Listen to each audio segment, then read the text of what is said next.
let's jump into the individual stocks, and starting with Wells Fargo, which is the largest US bank by market capitalization. Exactly. So it's the largest in terms of its value on the market, and it's like second or third largest with regard to the number of retail outlets, and it's principally focused in the United States of America, not much in the way of international operations, and it's much more heavily involved with retail and corporate banking and transactional banking, and much less involved in investment banking and trading of the sort that we've spoken about. So we're looking here at a market cap. Size is the relevant factor, $298 billion. It's trading on a PE of 14.5 and a dividend yield of 2.6. How does that work into your theme that these stocks are looking very cheap?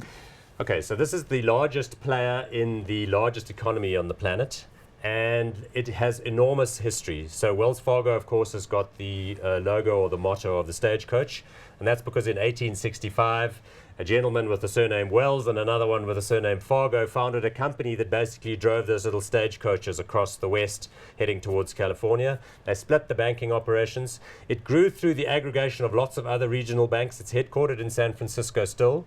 And most significantly, in 2008, it bought an East Coast US bank called Wachovia, which was a huge player on the East Coast in New York and those kinds of states. So what it is now is the largest retail player. The exciting thing about them... Has it recovered from the financial crisis? Well, the interesting thing is it never really needed to recover, because unlike some of its competitors, you know, that were trading up a storm, getting themselves involved with subprime mortgages, doing all sorts of crazy and wild and wonderful things, making pots and pots of money. These guys were cautious, conservative, and really didn't fall to any great extent during the course of the financial crisis. So they were unscathed by the financial crisis? Well, not entirely, because remember how bad it was back then. Basically, people were selling everything. There was just shock, horror, and terror. The share price to talk to, Paul. That only shows the last 5 years, so that doesn't encapsulate that period I'm referring to. But you can see how well it's done.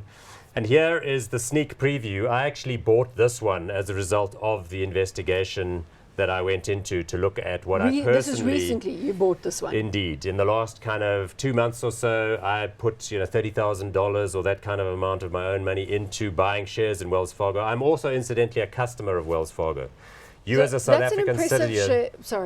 That's an impressive share price graph in terms of the trajectory. You're confident that we're going to continue to see that steep upward curve? Look, as you know, Berkshire Hathaway and its legendary controlling shareholder Warren Buffett, that's the ultimate seal of approval.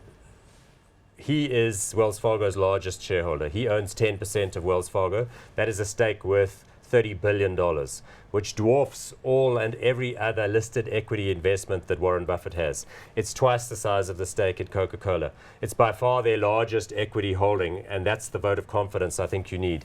Warren Buffett believes that the US economy is going to go from strength to strength, that retail banking is going to remain very profitable, and that a well-run, conservatively managed bank on a 14 PE is too cheap. So you are convinced Wells Fargo is the way to go.